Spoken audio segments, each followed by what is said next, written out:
This is the Medical Minutes Podcast on the All Indiana Podcast Network. Your source for the latest news, updates, information, and more from the world of health and medicine. Now, here's Wish TV's medical reporter, Dr. Mary Gillis. From Wish TV, I'm medical reporter Dr. Mary Gillis, and this is Medical Minutes on the All Indiana Podcast Network. We have a very special edition of Medical Minutes this week. I want to share my full conversation with Wish TV's medical contributor and former Surgeon General Dr. Jerome Adams. You may have heard part of it during our Health Spotlight special last week. Dr. Adams and I talk about the current state of the COVID pandemic, the impact it's had on mental health, and the need for improved equity when it comes to access to care. Our conversation is next. Dr. Adams, so great to see you. Thank you so much for being here. Great to be here. We've got good news to talk about. We do. We have a lot of good stuff. So first I want to kick this off with what's going on now with COVID. So where are we? What can we expect? Can we expect more surges, especially with this emergence of Deltacron? Well, where are we? We are in a lull right now, and that's a good thing. We're seeing cases down to near record lows when you look back over the last 2 years, both in Indiana and nationwide. Hospitalizations have come down significantly. Deaths, again, and that's the ultimate metric that we really care about, are again at a nadir. So that is a good thing. The challenge is that we see this happen over and over again. Cases get better, people think the pandemic's over, and they let their guard down. And so what we're really trying to help people understand from a public health point of view is that we are going to see more surges. I'm confident that we are because we don't have enough of the world vaccinated yet to prevent new variants from being generated. And if we don't take the steps right now that are going to be necessary to mitigate the next surge, then it could be another surge that's just as bad as the previous two we've seen with Omicron and with Delta. Well, the thing is, it's all about prevention here, and I'm just wondering if maybe some of the restrictions have been loosened a little bit too much. But again, we also want our freedom. We want to come back into. And then I'm also thinking that maybe over this past 2 years, we've been able to establish a pattern. So maybe this spring, summer surge, we could imagine this is coming up. But we don't have a crystal ball. We don't know just yet about any of those things. But I think it is very important to say, COVID's not over. I had someone come up to me and they said, "Is COVID over?" Well, what do you mean by that? Exactly. So it's going to be something that's going to be here, right? Viruses are very difficult to eradicate. Well, exactly. The zero COVID strategy, the COVID is going to be gone hope, is one that I think we need to just push out the window. We're going to be living with this virus for a while. But something that you and I both emphasize to people all the time is that we have more tools than ever before to be able to live with it with minimal harm to most populations. We have vaccines and boosters. We now have better masks available for people who are particularly vulnerable. We really still need to up our ventilation game because we know that the better ventilation we have, the less likely a respiratory virus is going to be to spread in a closed room. But we know what we need to do now. We just need to implement those strategies on an individual level and on a larger institutional and governmental level moving forward. You and I have talked frequently about testing. One of the things that frustrates me is we still don't seem to have a testing strategy. Up to 50% of the cases of COVID are spread asymptomatically. But right now, our testing strategy still is wait until you get a fever, wait until you get a cough and get sick, and then you go in and get tested. Well, that's not allowing us to catch the people who may be spreading asymptomatically, and it's also, unfortunately, not allowing us to catch people early enough to get them promptly on oral antivirals. So tools are there. We need to figure out how we better get those tools to people at the community level and get them to embrace them. This is something that has been huge, Dr. Adams, in terms of our testing strategy. And I think about it being sort of the one thing that really hasn't gotten, I don't want to say better, but it's really been sort of kind of stalled. We have those 40% false negatives in the first, early incubation. We have 20% false negatives, in the 4 days. I just wonder, where is this testing? Do we have a strategy? Is this coming up? What's going on in terms of? We have the funding to make this stuff work, but maybe it's been sort of just put elsewhere. I don't know. This isn't a question. I just wanted to get your thoughts on it. Well, we know that with flu, every year we have flu surveillance testing going on. When you go into a doctor's office and get tested for flu, a certain amount of those samples are sent in so that they can determine if it's flu A, flu B, And so they can see peaks emerging. We need a doctor's office, a clinic setting format where we can collect those tests. One of the challenges with COVID is also one of the great things about COVID. We are using point of care and at-home testing as we never have before. The challenge is we still haven't quite figured out how to get those at-home tests reported if someone tests positive. So you may be missing a lot of those positive tests of people who took the test at home but then didn't call in.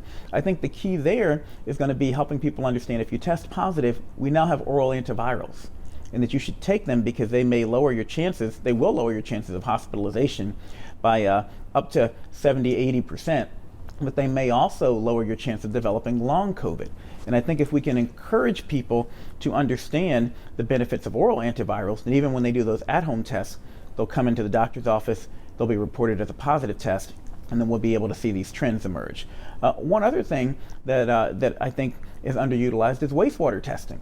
So there's testing the individual, there's also testing the wastewater, and studies have consistently shown that wastewater sampling predicts a surge sooner than waiting for it to show up in the public.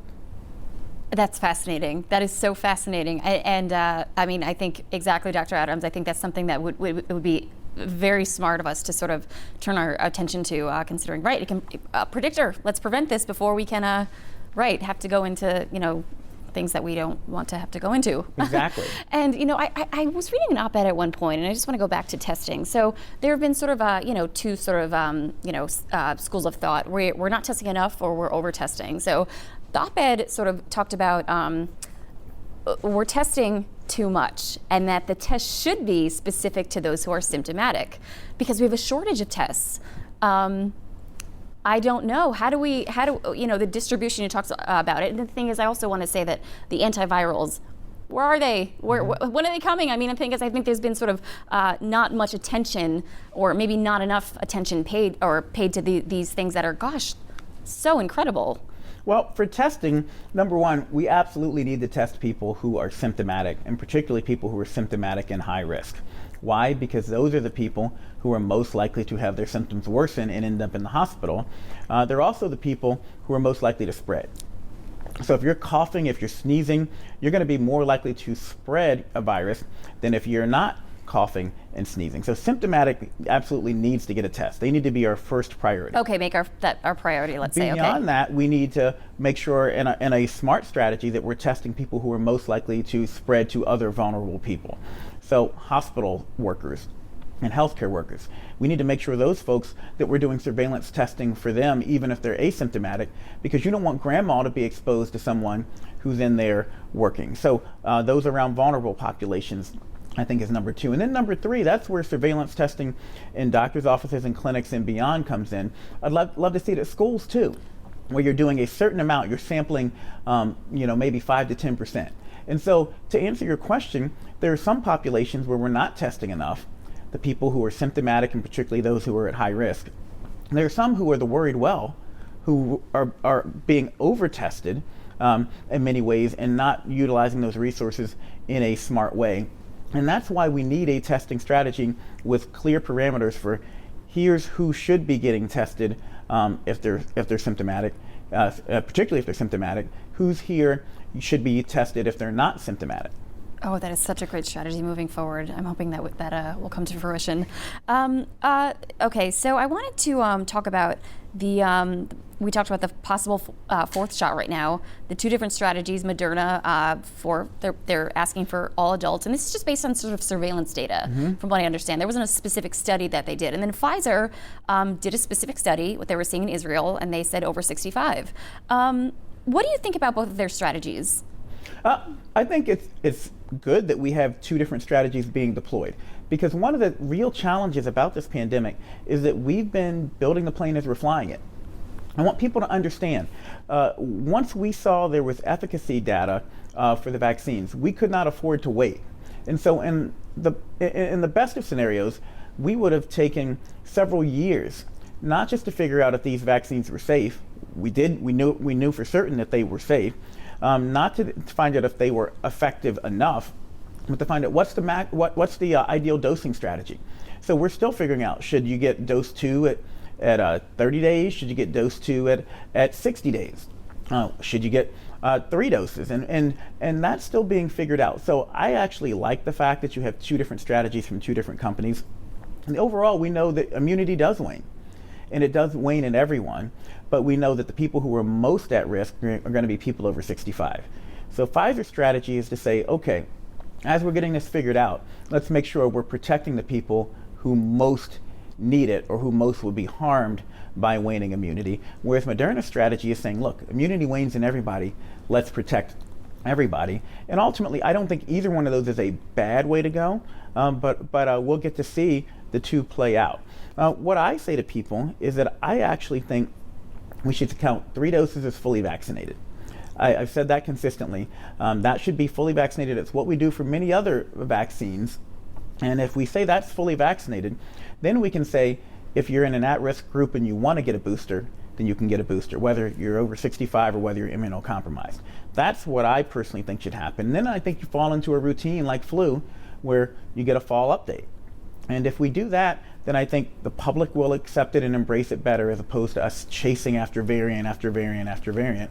But you still have that option for people because on the other side, there are a lot of people out there who are frustrated because they can't get a 4th dose. And so there are people out there who want a 4th dose, and there are people out there who say, leave me alone until the fall. We need a strategy that accommodates both. Right, right. Oh, that's so interesting. I love that you say that. All right, so just going off the fourth shot right now. So let's say it is available. People should use the example that it's available. People can go on it out and get it, regardless if they're over. Well, it hasn't been approved yet for all adults for Moderna and Pfizer over 65, that 4th shot. But there is such a thing, which is too much, okay? Which I want to talk to you about antibody-dependent enhancement, when a person's immune system makes too many antibodies that can actually worsen the infection instead of neutralizing it. So could we be headed in that direction if we don't pump the brakes on this a little bit? Well, what people need to understand is that there's not a lot of evidence out there right now that is occurring. And the honest truth is that so far what we've seen is that people's immunity does wane and this virus is continuing to mutate. So right now, I recommend that people still get a booster. That's a theoretical worry, but it's one we need to continue to follow.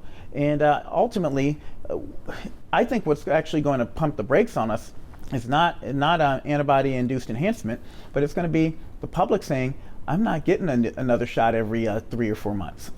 I think we, again, need to follow in that routine like we do with flu, where we get a new shot every fall to get us updated once you're fully vaccinated. That is truly where I come from on this. And I think if we approach it in that way, the public will buy into it and you won't have that fear. But I also think it's important for people to understand this virus is substantially different than the virus we were dealing with in 2020. So the other concern about antibody-induced enhancement is that you're continuing to develop antibodies to the same antigen in the first place. But in many ways, this is a completely different virus that we're developing antibodies against and to. And so that is another reason why many folks aren't as concerned about antibody-induced immunity when you're actually developing immunity to a new version of the virus. That is such a great point, because I mean, I think we're going, I don't know if it's a term yet, but vaccine fatigue a little bit, you know, but it's very encouraging to hear mentally and physically. Vaccine fatigue. Yes. And it's like, okay, there's 1, there's 2, there's 3, now 4, you know. But I want to get back, at some point I want to talk about science. We want to clarify what science, the process of science, and so the story that has not been written, but what we know at the time. So I do want to talk to you about that. Just this was kind of making me think about what you were just saying now. So I also want to ask you about, there have been many studies about natural immunity, and I'm just thinking about that hasn't really been a barometer for success in terms of, I mean, the nation in Indiana. I want to think that, or I tend to think that, like, maybe this is we have a gross underestimation of who's protected. What are your thoughts about that? Well, one of the interesting things about the Omicron surge is that we saw that people who had been previously infected had a lower chance of being hospitalized than people who hadn't been. So we need to have a more nuanced conversation, and the problem is it doesn't fit into sound bites or tweets. We know scientifically that an antigen exposure induces an immune response, and that antigen exposure can be through getting an infection naturally, or it can be through a vaccine. So I continually said that we should count prior exposure as a prior infection as one exposure of 3 necessary exposures to consider yourself fully immunized. That's what I believe. But here are the real challenges that people need to understand. Number one, we don't want to encourage people to go out and get infected, because that is not, if you happen to get infected, yes, it should count. But you shouldn't go out and seek to get infected the way people were doing measles parties back in the day. No COVID parties. Exactly. Yeah, let's not do that. You don't want that. You don't want to encourage people to be careless, because there's long COVID on top of the risk of people ending up in the hospital or in the ICU and living. It's not just about the less than 1% who die from the virus. There are large numbers of people who really have bad outcomes from this virus if they get infected. That's number one. Number two, the reason why we do studies with vaccines is so we can understand what dose is appropriate. And when you're infected, you and I could both be infected, we could get 2 very different doses of the virus. And so it may be, considering the severity, you mean, right? Exactly. Okay. Well, and again, quite the severity that we exhibit, but also, quite frankly, the amount of virus that got into our bodies in the first place. Right. And so you could have a very different immune response than I could, even though you and I both had prior infection.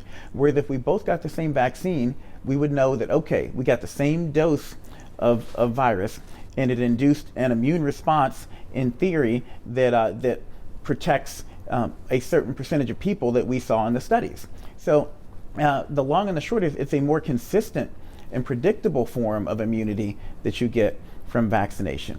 So we have to package all that together, and the way I package it together is by saying, look, I want you to get 3 exposures to the antigen, to the virus, and ideally you would get all 3 of those through vaccinations, because I don't ever want you to have to get an infection, because we can't predict who's going to have bad outcomes and who's not. But if you have had a prior infection, then sure, get 2. Instead of getting 1, and I'm fine with that. You're not the person who I'm worried is going to end up in the hospital and die. I'm worried about the person who has no vaccination in the first place. That's who I think we need to be continuing to focus on. Well, Dr. Adams, such a great point in terms of we can measure vaccination. We can measure the antibodies, and there's so many variables that come into a natural infection. How could, I mean, you see like the tree of, like all the variables that you could never sort of understand. But again, I mean, right, if three ways of protection.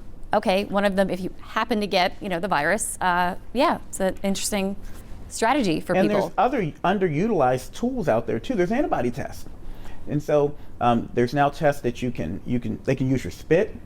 They can use your blood. There are multiple ways they can determine if you've been infected before. But a challenge that I have as your doctor or someone who's trying to recommend to you what you should do is that just because you said you were infected previously, I don't know that that was actually really COVID or not.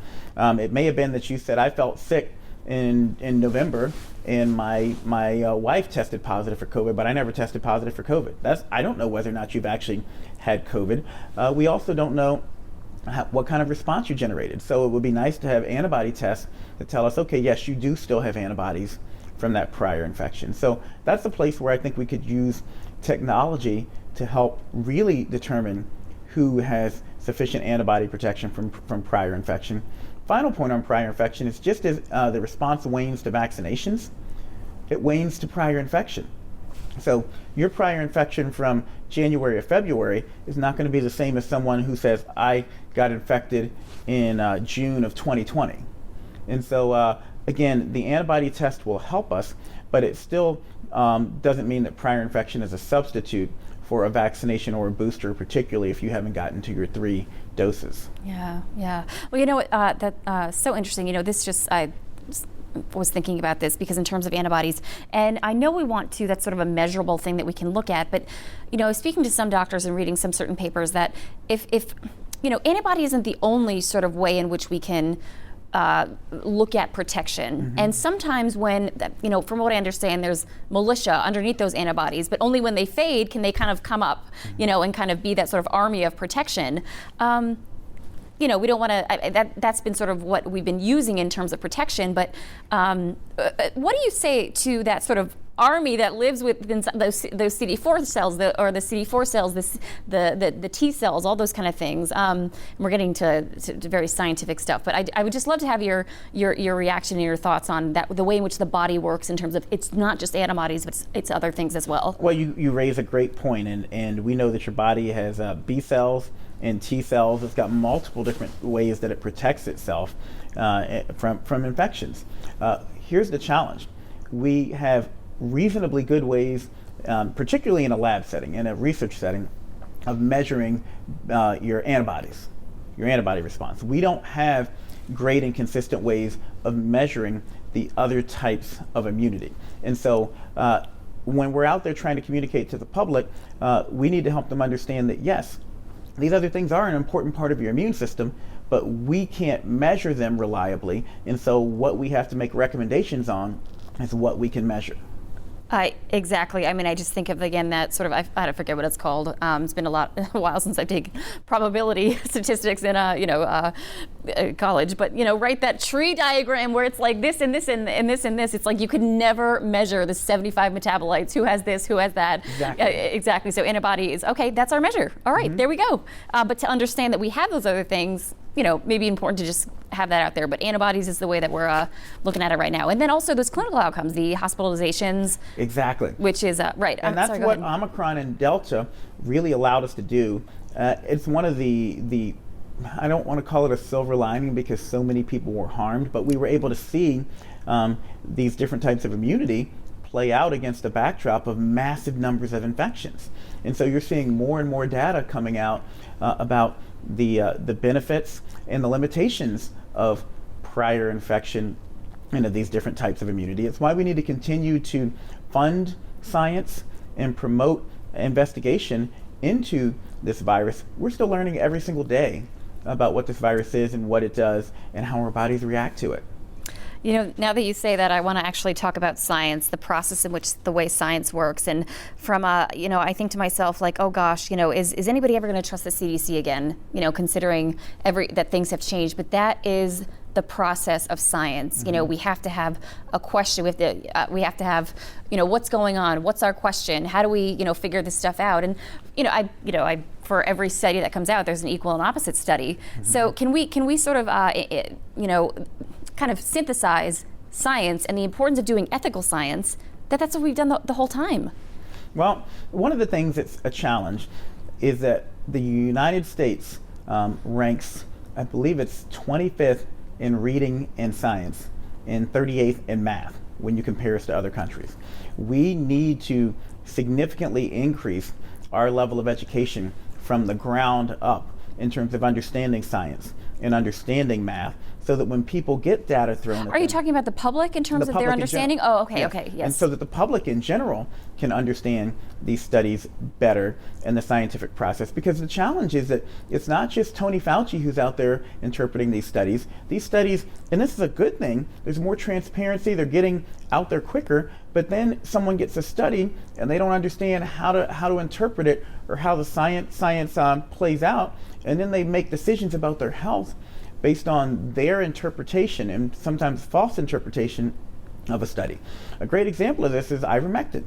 We've seen over and over studies come out that show that there is not a benefit to ivermectin if you've been diagnosed with COVID.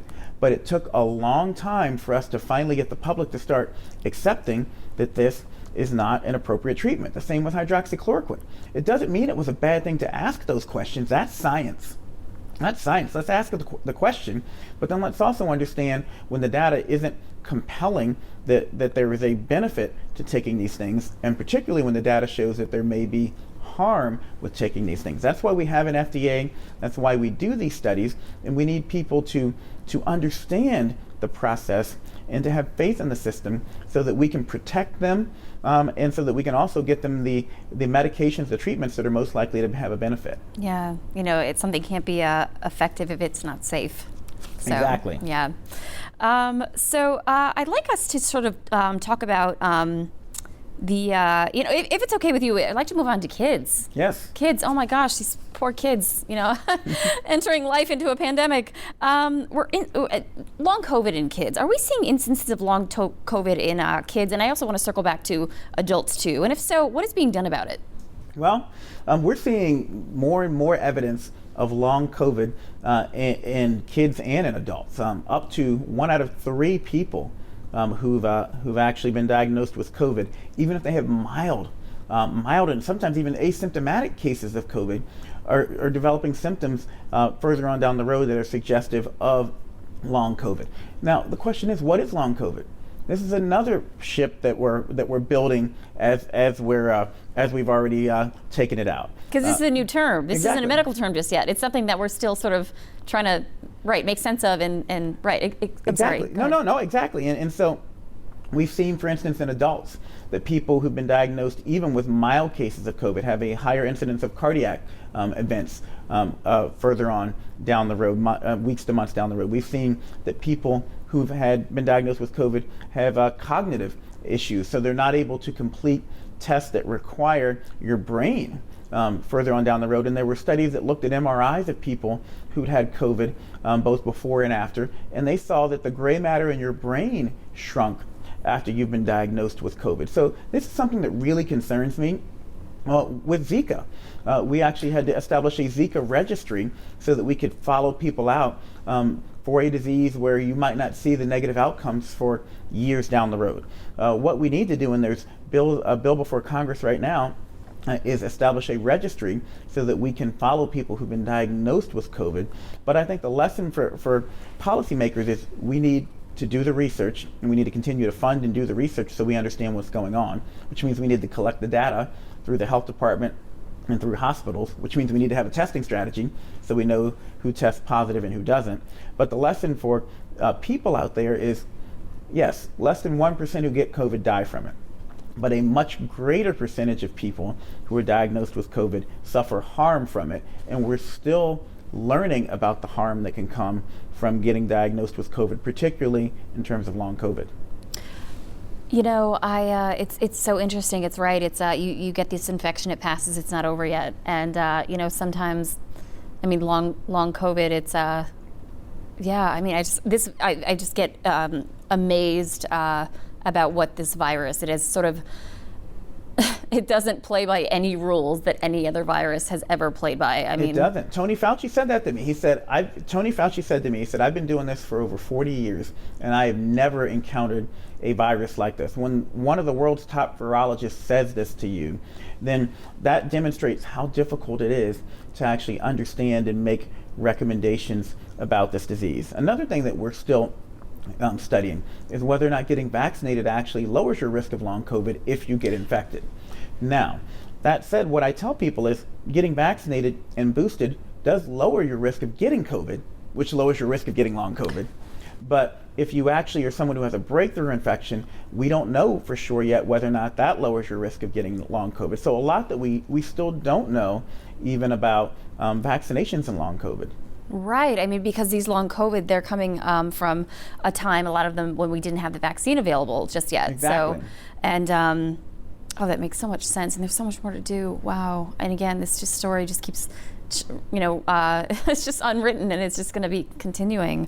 I've heard many doctors tell me that kids are resilient and they adapt well in terms of this pandemic, or hoping that as we come out of this, social, emotionally, and their brain development. But I don't know, how has the pandemic affected kids in these ways? Well, kids are resilient. So we need to understand that it's not the end of the world for these kids because they've gone through a pandemic. And we don't want to create an environment where they're hearing that it's the end of the world and that they're going to be permanently damaged because of the pandemic. That said, we have children all over the spectrum, and some have emotional problems, some have disabilities, some have educational issues baseline, and we know that when you're separated from your support systems, that can make it worse. So there are some kids who did really well with homeschool. Some kids did terribly. I have 3 kids, and they're along that spectrum. One did really well, one did not so well, and one did okay. We know that there are kids who actually did better with the lack of socialization because they were being bullied at school. So their mental health improved. That happened for some people. For other kids, we know their mental health substantially went in the wrong direction because they needed that socialization. So I think the lesson there is that every kid is different. Kids are resilient, but that doesn't mean as adults we should turn a blind eye to their needs, particularly those who are starting from a deficit or who develop new deficits throughout the pandemic. And we need to have programs in place to recognize who's having mental health issues, who's having an educational deficit, and how can we make up those deficits. And we've also got a health deficit. We've got people who sat at home for 2 years instead of going out and playing sports. And so obesity went up during the pandemic. We know that there are many children who missed their other childhood vaccinations, their measles, mumps, and rubella vaccinations during the pandemic. So we've got that health deficit. People missed health screenings. There are people who missed breast cancer screenings and colon cancer screenings and prostate cancer screenings if you're an adult. And so we need to make up for all these deficits as we come out of this pandemic. We're resilient as a people, we're resilient as a society, and I'm proud of our resilience, but we shouldn't rely on that resilience alone to really get us back to where we need to be. Right. I think, it's so important to, when we read a study that says, kids' mental health is suffering. Well, not all kids. Okay, let's see, some kids are resilient, some kids are. We need to have some interventions in those who socially, emotionally, academically are suffering. And I just goes back to a study that I was looking at, that children are, 40%, there was 600,000 kids, I think, that was studied, and 42% need intervention. They are 2 years behind their skills in academia in terms of their academic performance here. So and there is going to be worse for marginalized and minority populations. Yes, exactly. And yes. so that's what I really worry about, is you see these deficits between the haves and the have-nots are only going to get wider, and that leads into the health equity conversation. Are people getting what they need, whether it's to get caught up on their vaccinations, or to get extra cancer screenings, or to have their mental health needs attended to, or to help them with their educational deficit that they've accumulated? We need to make sure we're identifying people and targeting interventions to help them get back to where they need to be. Oh, individualized patient care, exactly. This is so important.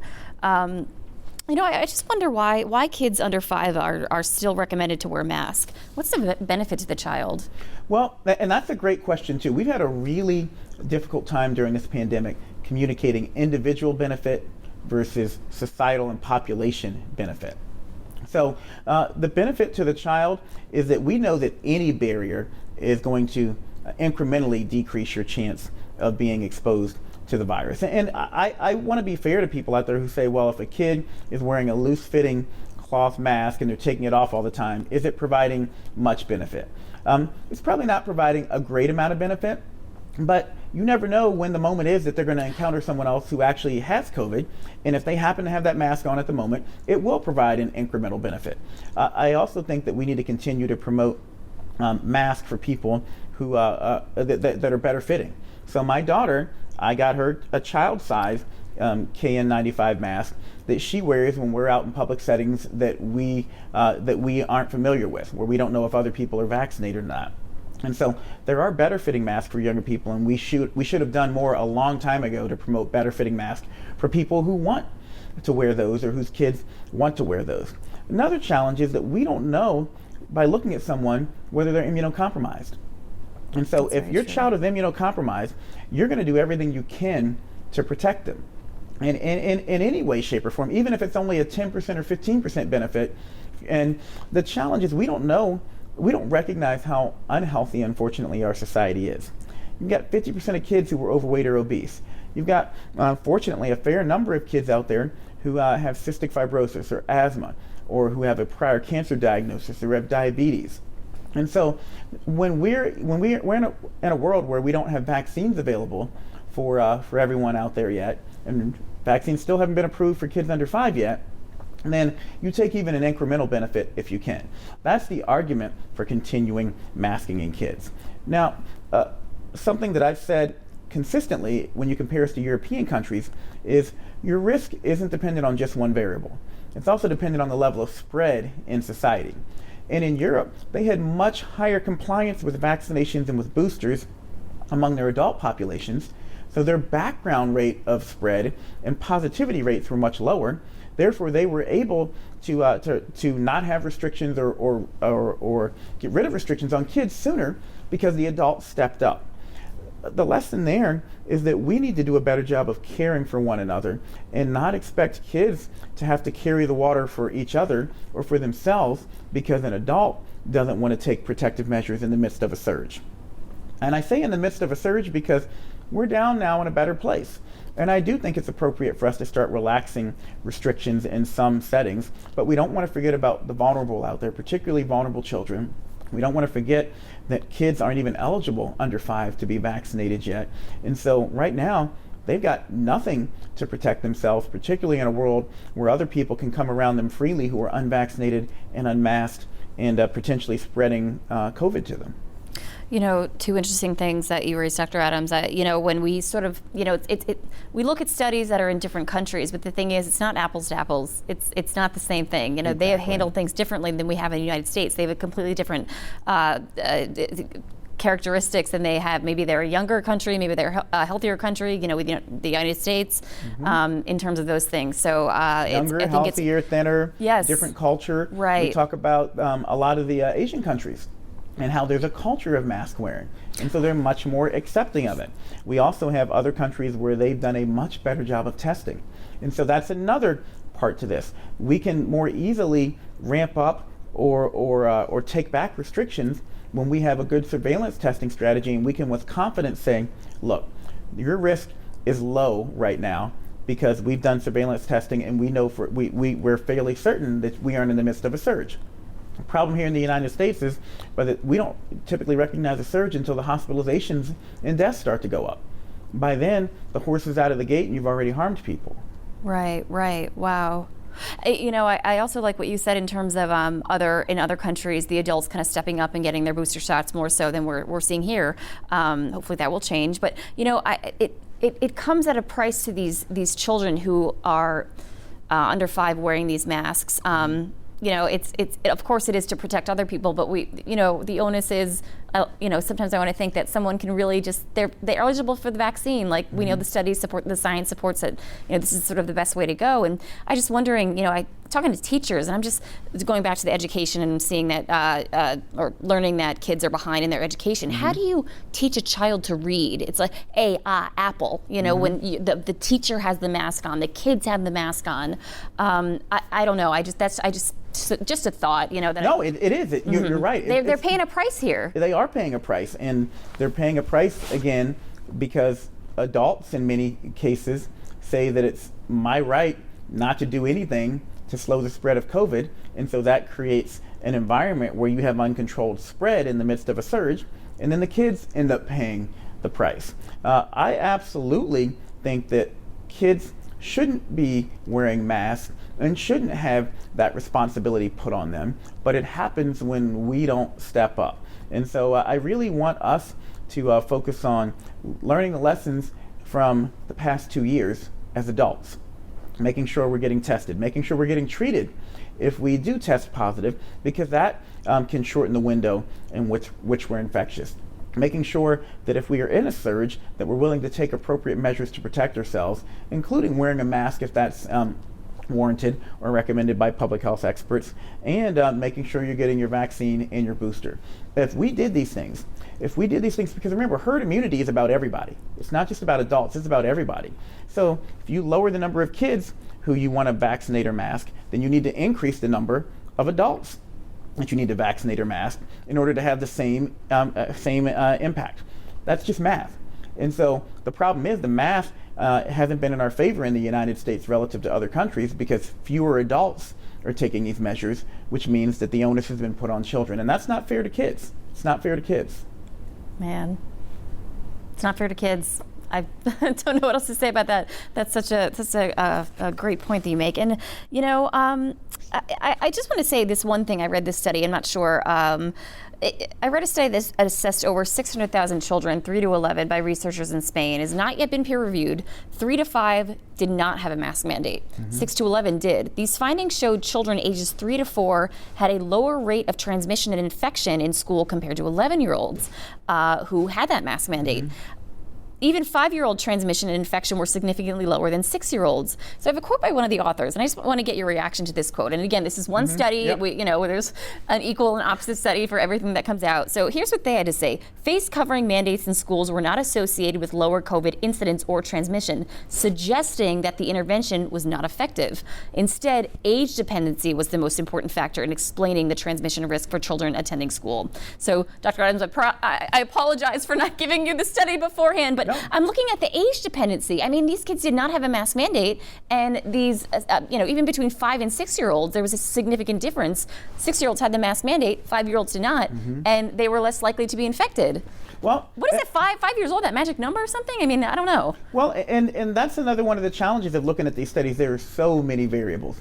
5 to 6 years old, there's a difference between kindergarten and first grade in the way that you interact and whether you're going to school full time. And we also know that from an immune standpoint, that your immune system is continuing to grow at various ages. We know that there may have been more sports as you're getting involved older, and kids are playing more out on the playground and together and in a group event. So there are many different variables. I think it's the first thing they said was, in this study, mask mandates have not been shown to lower the risk of COVID. I think that is what the study says. But then when you start drawing conclusions, you have to be careful, because there are so many different variables about, again, the types of classes they're in, the age of the students and their immune systems, the social interactions that they're having, for you to be able to say conclusively that it is not an effective mechanism overall. There's lots of studies out there that suggest that, again, there's an incremental benefit to wearing a mask. But I think the other challenge, as you mentioned, is that's not the same as looking at an adult who's wearing a mask too. Overall, I personally would love to not have kids under 5 wearing a mask, and I honestly would be fine if they didn't wear a mask in most cases, particularly now that we have vaccines for other people. But we get to that world a lot easier when adults step up and we cocoon them. And that's a concept we've always had with vaccines.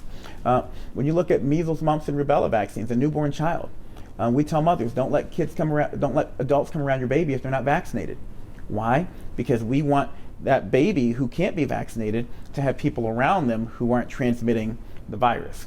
We need to do that same thing with our little ones when it comes to COVID. We need to cocoon them with protections so that we don't feel as compelled to try to do everything we can to protect them, particularly the ones that are vulnerable. Right. I wanted to just go back to this study here, maybe think about I think some of the limitations might be important to put into a paper and put into context. Like you had said, there are limitations to this thing, and making a sweeping statement that it didn't work. I mean, that's the author's conclusion. That was the way in which they did the study. That was their outcome that they were, hypothesized. But I think it's important to make it very clear that we can't make a sweeping statement about this, that there are limitations to these things, as you had mentioned, that, there are so many other variables that were not measured. I mean, my kids from age 5 to 6 went from half-day kindergarten to full-day kindergarten. I mean, and so there's so many different things that happen that it's hard to draw definitive conclusions from a study. I think we should ask ourselves, though, is that study saying that masking is probably not appropriate for those younger age groups? I think that's one more thing we should look at. I mean, it's not to say that it is, it's not to say that it isn't. That's science. We continue to collect the data. Each study we get generates new questions that we need to explore. Right. You know what? Knowledge is power. Exactly. Knowledge is power. And sort of having the two schools of thought on things. I mean, I think it's nice to have that. One study says this, and one study says that.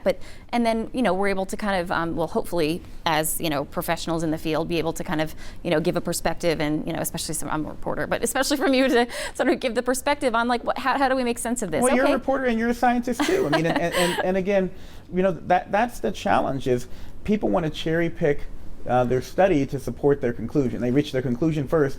They say, I don't like masks. Let me find the studies that say that masks don't work. Or confirmation bias. Or I love masks. Let me find the studies that say masks do work. I like to hear from all sides. And then you look at where the preponderance of the data lies.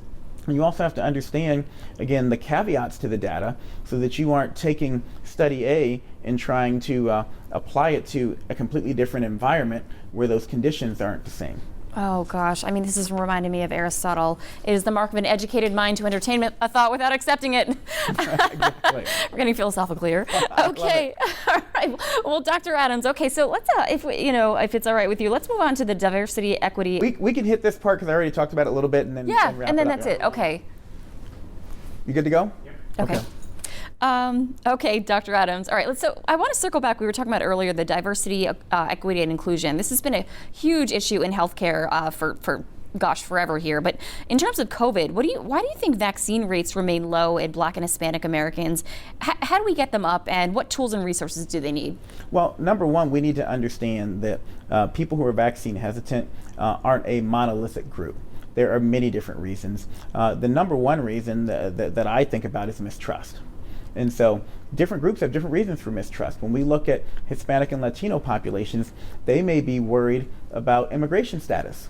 When we look at Black populations, they may be thinking about the Tuskegee experiments that occurred.